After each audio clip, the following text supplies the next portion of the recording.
Welcome to the Choosing Happiness podcast with me, your host, Rudrani Devi, the Happiness Lady. Well, howdy, y'all. Rudrani Devi, the Happiness Lady. Yes, I'm here again. Why do they call me the Happiness Lady? Well, I wrote a book about it. Shameless plug, Choosing Happiness, an uncommon way to find joy in your life. Yes, you can actually choose joy, y'all. I'm just saying. So I'm super excited because my next guest actually also knows you can choose joy in your life. Go figure. There's somebody else out there that is as weird as I am. So without further ado, thank you so much, Lainne Love, for being on the Choosing Happiness podcast. Thank you so much for having me. I love that warm, enthusiastic welcome. Gotta have some more of that in my life. All righty then. Yes. All you got to do is ask the universe, as you know, because it will deliver as long as you're in congruency, right? That's so right. I want to know more. Okay. So also Lainne is also an author like moi. She has a couple of books out and we're going to talk about that. But before we even get into that, I want her to share her story with y'all for why, it seems so weird that she would be actually choosing happiness because she got a story. Yeah. Would you share with us, please? Absolutely. The long version or the short version? Oh, well, I don't know how much time we have. I mean, I'm sure you've done this a few. I'm sure you've done this a few times. Yeah. Go for it, babe. Yeah. So I am an author. I have 2 books completed, and it only took me 15 years to do it. Which is amazing. Wow. I finally did it, so that feels really, really great. And my story just is that I am a child that grew up in chaos like most of us. I had a single mom with 4 kids, and my mom was a teenage mom. So she was growing up with us, and there was a lot of unhealthy behavior that I was exposed to. I was exposed to all the forms of colorfulness, and I like how you put that. Offer. Yeah. Let's just call it a colorful background. It's colorful. It's a colorful background. I just try not to, because I don't live there anymore. And actually, I'm really grateful for all of the experiences that I had. And I say that, and I mean that. When you're on the other side of it, at least I've chosen to really be able to see the blessings and perhaps why that needed to happen in my life for who I am today. And like deeper than that, maybe the karmic or ancestral patterns that I came here to disrupt and clean up and break and be in integrity with myself as a human and integrity with my soul.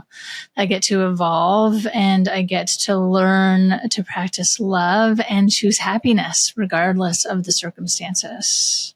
Regardless of what I'm faced with. And it's not always like that. I'm not always like that in every moment. That's for sure. But yeah, you would be a robot if you were. Yeah. Yeah. I always reach for it. After I've had a couple of minutes to reflect. I am a deep thinker and a reflector. And I really like to think about things from all angles, and in the end, choosing how this is happening for me and what my opportunity is in facing this challenge. And and that certainly leads to feeling more joyful and happier and appreciating my life more. Well, so I hear what you're saying. You sound a lot like me.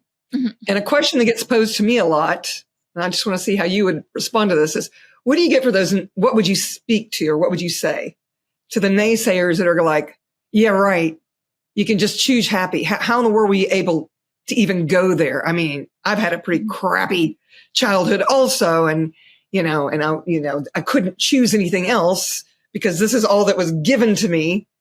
How am I supposed to actually get happy? What do you say to those people? I'm curious. I've definitely had those moments myself where just like, are you kidding me? Like this too, and this too. I've been on my knees many times. I've been angry. I've been bitter. I've been frustrated. I've been suicidal.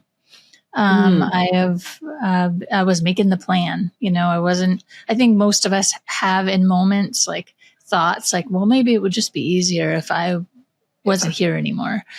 Yeah, maybe the world would be better off if I didn't have my footprint in it, that kind of. I think that those are normal human thoughts. I think that, we roll through that Rolodex every now and again, but I was making the plans. I was not able to, in that moment, choose joy. I kept reaching for it. I kept using the tools.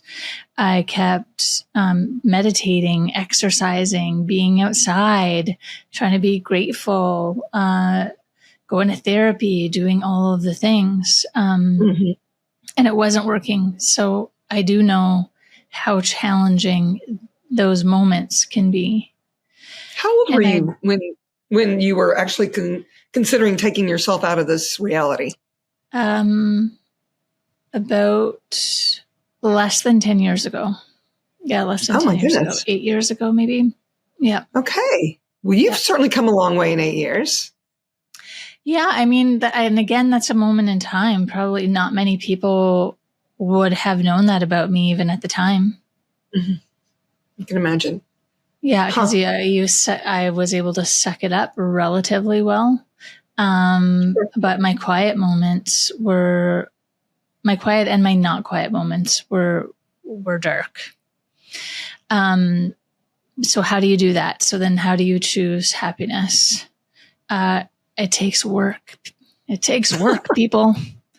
It's not like you just like wake up and just decide. I mean, sometimes it is, you just wake up and decide like anything else, because believe it or not, whatever the thoughts are that you're having every day, you are choosing them. You've just chosen them so often, it's become a habit. So you're not thinking about it anymore. Like, if you choose to make coffee every morning, that was a choice. No, that's true. At some point. And then it just became a habit. So yeah, Lainne, it's interesting you say that, because I used to be that knee-jerk person. I mean, I had the coffee ready. At the time, I used to do a stovetop version because I'm Italian. I got to have, my Lavazza espresso, all the stuff. And I used to have it ready to go where all I had to do was push a button, because I knew that's the first thing I was going to do after I visited the toilet, And one day, I said, hey, body, do you really want coffee? I started including my body in the equation, and I found that not every morning do I want to start with a cup of coffee. Sometimes I'd like to get in my hot tub first. Sometimes I want to go to my computer first. Sometimes I'd rather meditate first. And so now it's like I'm living in every 10 seconds because I'm actually choosing, in every moment, as opposed to choosing what I always chose in the past or what everyone else told me I should be choosing. You're supposed to have your coffee first thing in the morning. Well, what if I want to have it in the afternoon instead, So here you are. I mean, I love that you brought up that example, because that's one that I noticed over COVID, that I wasn't always choosing coffee first thing because I was with myself a lot. It's like, there's nobody else here. What do I want to do? So what was your aha moment that you could actually change all of this? I don't know if it was an aha moment. Because it didn't happen in an instant. Okay. And that's that thing for everybody out there listening, is again, the work part. Like, it just sometimes and oftentimes it takes work, and it's a choice in every moment, and it's hard. Like, sometimes it's really, really hard. And I want to acknowledge that. I want to acknowledge that it can be really challenging overcoming yourself and your mind. And sometimes it's a chemical thing. Sometimes it really is. Sometimes you need external help. In my case, I needed external help because I was doing all of the things. So my friend actually gave me some psilocybin, some microdoses of mushrooms. And in a couple of days, I was neutral. Wow. I was neutral. So it was 2 days, y'all. 48 hours. 48 hours. Yeah. That's not a lot of time. Yeah. And when I say micro, what she gave me was a micro dose, and I split up that microdose. It made it even. Very, very still micro. 48 hours. It's funny you say that because I take a supplement twice a day called Zimmunity mushroom. And what's so funny about this, so for those of you, I'm talking about a product, and if you're not on YouTube, you're going to have to jump over to see what I'm talking about. But I'm also going to put the link underneath, because if some of you are actually, you're talking about depression, more or less. Okay. So this product, and and I'm not a depressed person, as y'all know, I'm the happiness lady, but sometimes I'm cranky pants also, right? Mm-hmm. But I've been taking this twice a day, and I have noticed that it's kind of a mood elevator. And, it's done in a manner where it's chelated and all of that. And this is an over the counter type of thing. I mean, I'm going to give you all the link. You could get it yourself. By all means, if you're depressed and you've been trying all these things that Miss Lainne Love be talking about, you might want to consider starting with something like this, and what actually turned me on to, because I had no desire to take a supplement. You know what I'm saying? I was like, yeah. I was actually taking a different product. I won't even go into it, but because I was taking that other product and it was working so well, I wanted to know more about the company. And I actually interviewed the creator of all these products on this podcast. And then I clicked on a link where somebody was talking about how they were always having suicidal thoughts and tendencies. And that the only thing that they'd ever tried that changed it was this mushroom supplement. So I want to know more about, you said microdosing. Was it like in a tincture state, or is this something that is prescribed, or how does that work? I'm just curious. It was not prescribed. I'm an alternative person anyway. I'm always seeking the other approach, or the more natural approach first. But I did speak with my doctor, and I recommend that for everybody, is speak with as many different professionals as possible to get the right remedy for you. And I had tried all the natural ones because it's my background. I am an alternative health professional. I'm a student of all of these things. So it was definitely within my wheelhouse, and it wasn't working. So when she recommended that, I was hesitant because I'm just not much of a alter my reality kind of person. But I was willing to try anything because I couldn't be in the state that I was. And I did, and I'm so grateful. I'm so grateful because it gave me the opportunity to just not be able to access the deep darks. I was normal otherwise, or at least I felt normal otherwise. I just felt neutral. And so it was easier to use the rest of the tools to get to happiness. And just for anybody listening that might have been in that state or might be in that state, it's not the answer you want to hear. Yeah. But it takes time, and it takes work, and it takes you getting up and finding that within yourself every day. That's what it takes. There isn't a magic pill. I mean, maybe there is. I'm open to possibility, and I'm open to possibility. If y'all know of any magic pills, please put it in the comments. Okay. We'll have you on the podcast. Or many.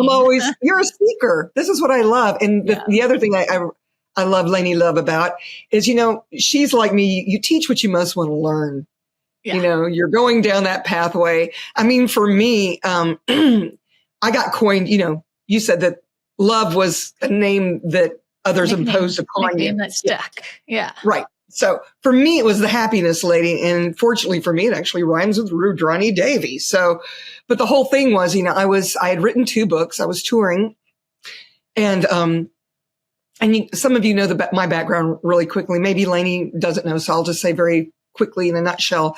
I was in India on a meditation retreat and was shot at point blank range by terrorists.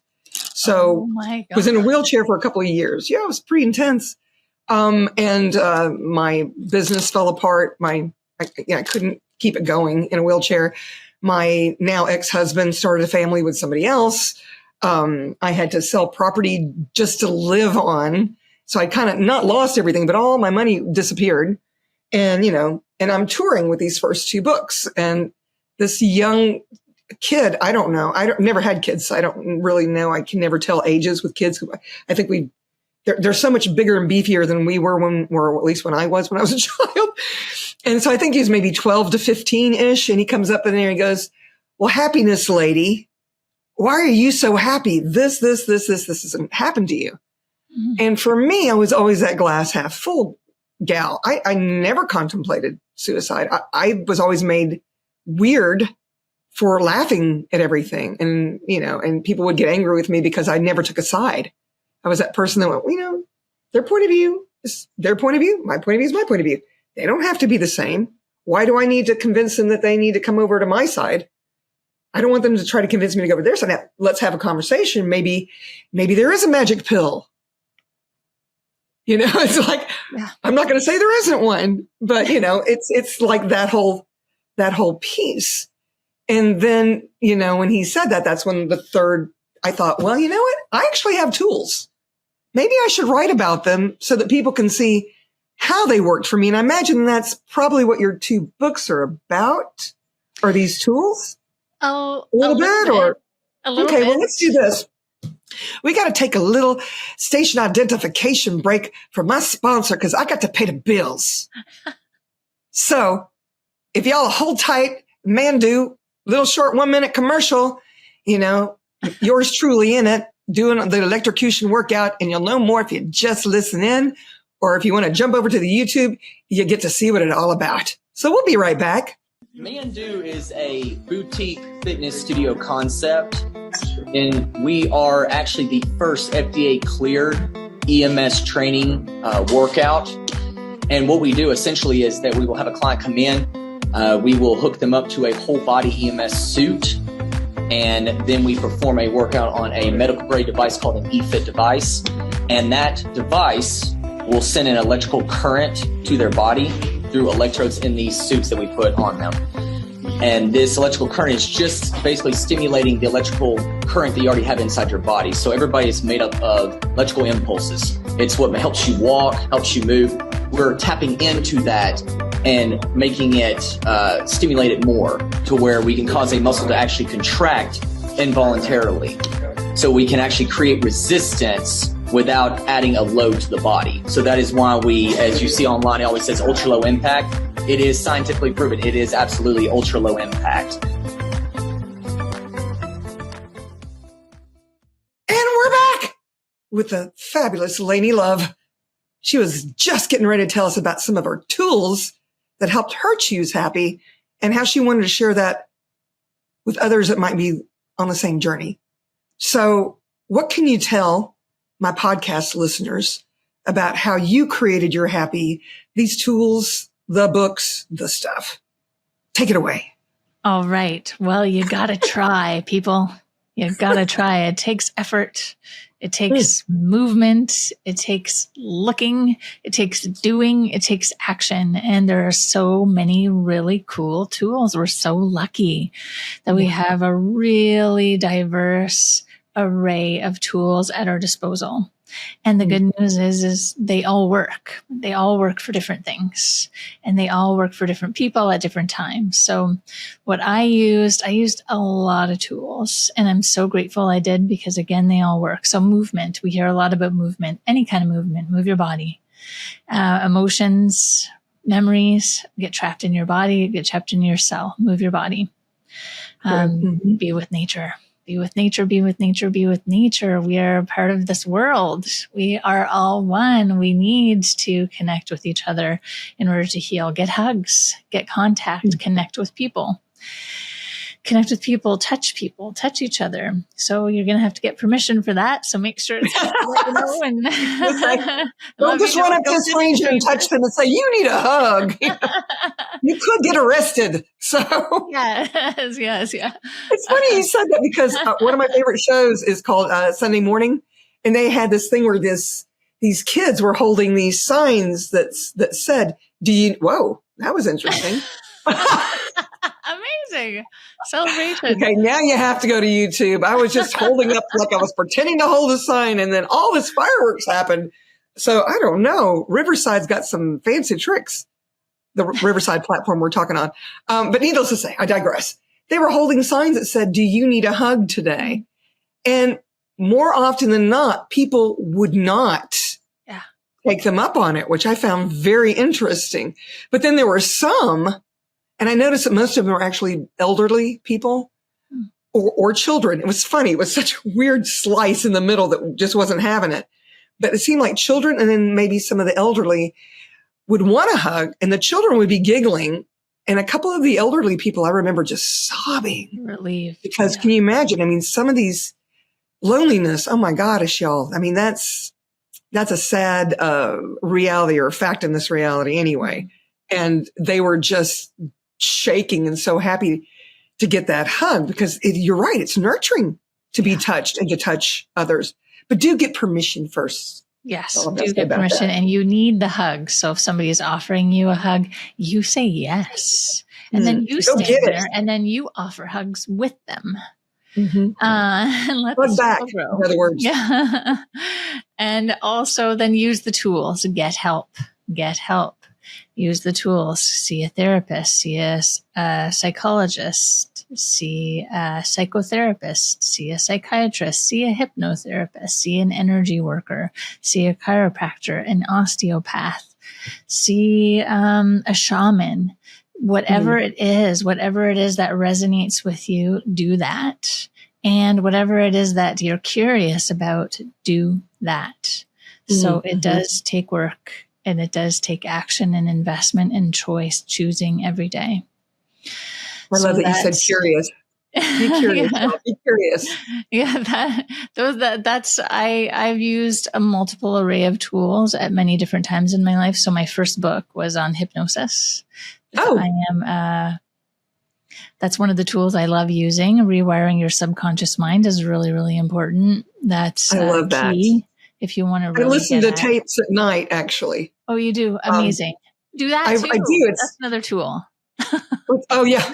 Yeah. I do it one click above silent. So in the beginning, I'm actually hearing the person talking, and then I go to sleep, but my body's still receiving these subliminal messages. And it's this rewiring of the brain, y'all. You'd be amazed at how much it can change for you. And I also know that sometimes it's a little much. So I always ask my body, I do something called kinesiology. Are you familiar with that, Lainne? Yes, I am. Where you actually muscle test your body to see if your body can receive it. Because sometimes it can be overload. Yeah. So I'm always, again, including my body in the equation. Because your body, I'll tell you what, your body's, okay, I'm going to speak for myself. My body's a lot smarter than I am, y'all. It knows. It always knows, even when I don't. And when you are feeling cranky pants or you have a pain in your body or something's going on, don't blame your body. Your body's just trying to tell you something. Listen, get curious, and find out what you can do to uncreate that. Y'all? Yes. Exactly. Listen to your body. And that's the first step when I work with people is exactly that. Listen, notice and name, because your body, I'm in agreement with you, is more intelligent than we think that we are. Well, that our conscious minds are not more intelligent maybe than our soul and our spirit is, but than our conscious minds are. Because if we were in charge of when we were breathing and digesting and pumping all our blood, we wouldn't be able to do it. Absolutely not. So yes, listen to your body, and you can just ask yourself, like, if you're like, well, I don't know how to do kinesiology, how do I test? Just ask yourself, put your hand on your heart and say, do I want this? Yes or no? And it's the first thing that comes into your mind. The first thing. And if you find yourself arguing about it, then it's definitely the right answer, right? Because your intuition is telling you something and your conscious mind is wanting something else. I love that. Yeah. We don't judge ourselves at all, Lainne. No. We don't judge our bodies. No. I mean, I already know some of you are looking in the mirror and going, body, why are my thighs looking this way? Yes. Well, I'm sure I can answer that question for you. I can answer it for myself. Did I move? What would your answer be? Did I move? Did I exercise? What am I eating? What am I choosing? There are definitely answers to all those questions. Sure. And my second book really is about trauma. Is about trauma and definitely about choosing. And so that was co-written with 11 other authors. So there are 12 authors, 12 stories. Each author wrote their own story about a traumatic incident that they endured, and then how it is that they thrived through that. So much like your very, very courageous story, Everybody chose one story from their life that was particularly challenging. Mine was when I was mugged. I was not shot, but I was beaten by a stranger. Wow. And what that took for me to emotionally and physically heal from that, and how that grew my heart. I got to tell you, isn't it interesting how something that can be so traumatic can actually be a gift because of what gets created from it? Yeah. I mean, I truly believe, for me at least, that I choose whatever problems for the gifts that they give me. And I said choose, y'all. Yeah. Because you co-create everything that's going on in your world. You can't say that it was impaled upon. You could say it, but in my interesting point of view, that's not the truth. And as soon as you can actually acknowledge you had something to do with it, guess what, y'all? You can change it. Yeah. That sounds too simple. So most of you probably won't choose it. I'm being facetious. So it's just true. It's true. Yeah, it is. You can play as little or as much of a role in your life to create greater as you'd like. I will not judge you for that. You get it when you get it, handle as much as you can. Sometimes I can't listen to the hypnosis. Sometimes I can. Sometimes I listen all day long with the ear pods in. I'm a little upset because I cannot find my ear pods. I don't know where I put those things, but anyway, I digress. So I love it. So you told your story of getting mugged. So, unless it's weird for you to talk about it, what were the circumstances? Were you just in the wrong place at the wrong time? Did you not see them coming? Were you stalked? I mean, what happened? I chose it. There you go. I chose it. I took the stupid way home. I knew it was an unsafe way home. And I chose to take it. Was it just quicker or something, or? Yeah. In the beginning of my chapter, my beautiful book that I have sitting here, A Bigger Mission. We'll make sure there's a link, y'all, so you can check it out for yourself. It's a great book. It's full of really, really raw stories.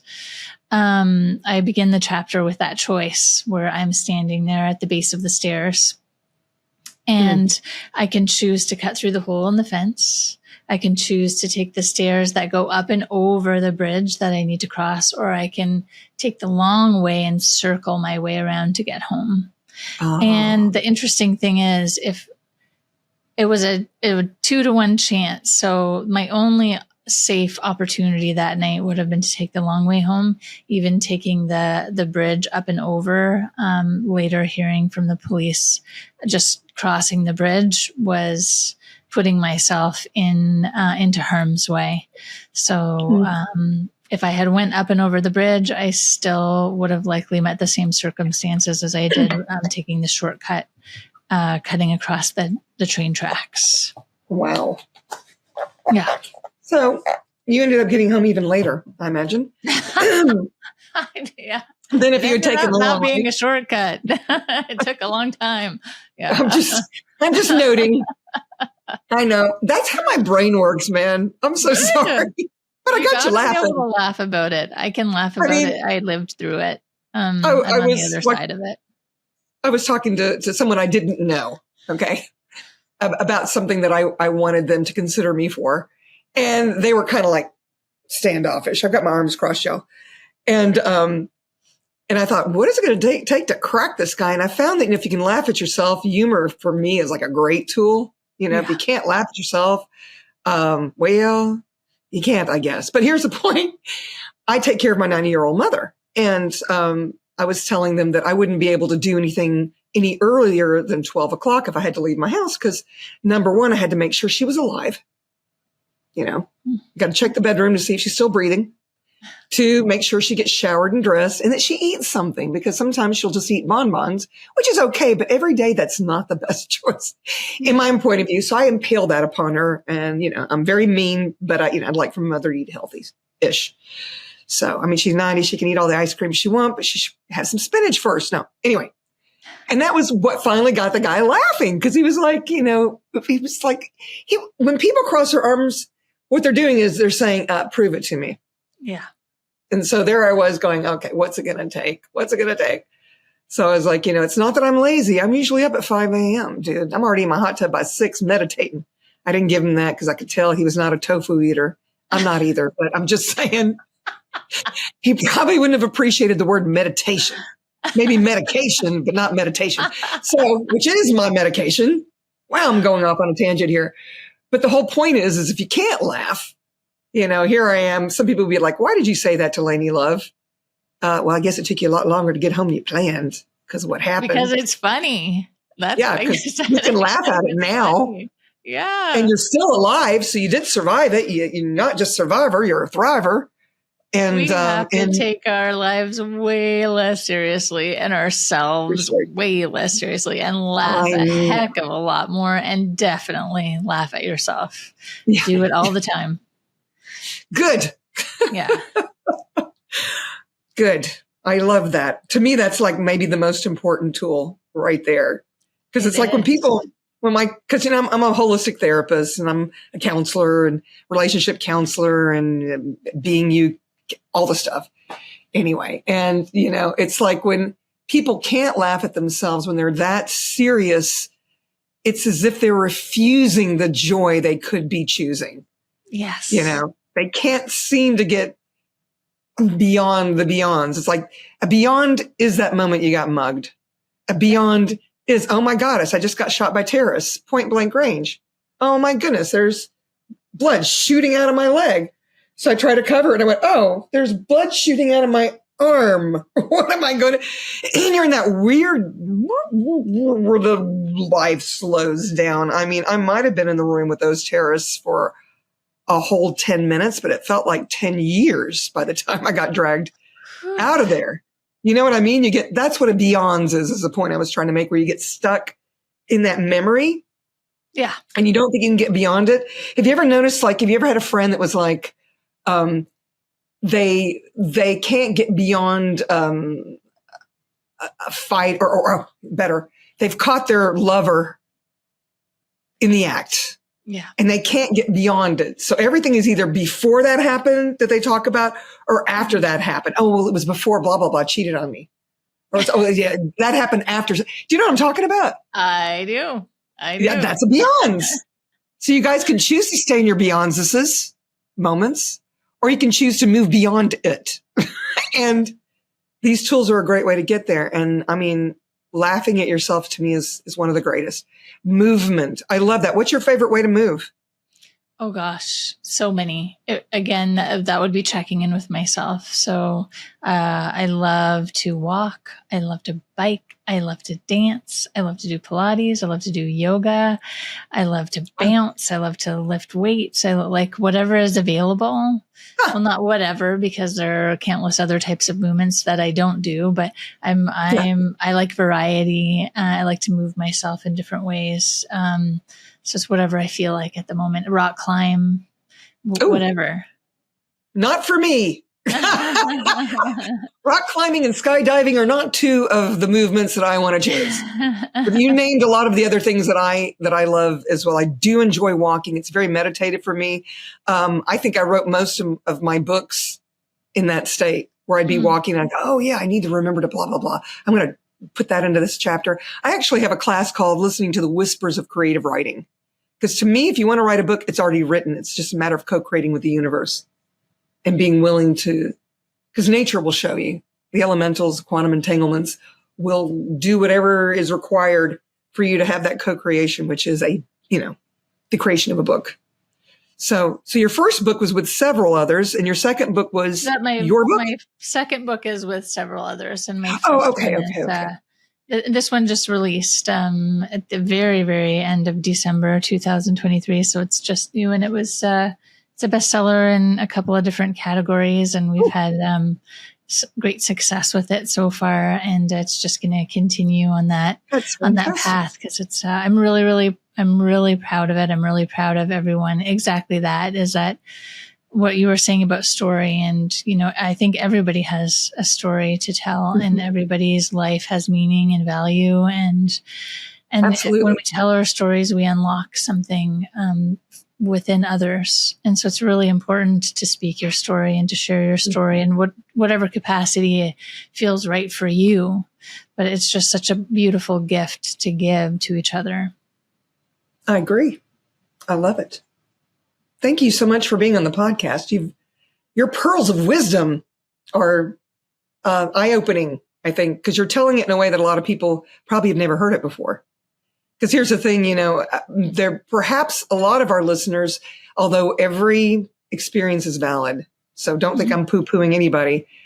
But if somebody like Lainne can go through what she did, I mean, you were beaten, I guess, and left to die. That's one of many stories. Unfortunately, when I said colorful, I meant it. I've had a variety of uncomfortable experiences. You are a creator of crap.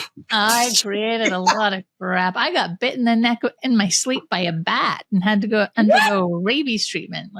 I have a bat story, but mine didn't bite me. I was actually in Isla Mujeres, which is the island of women. Wow.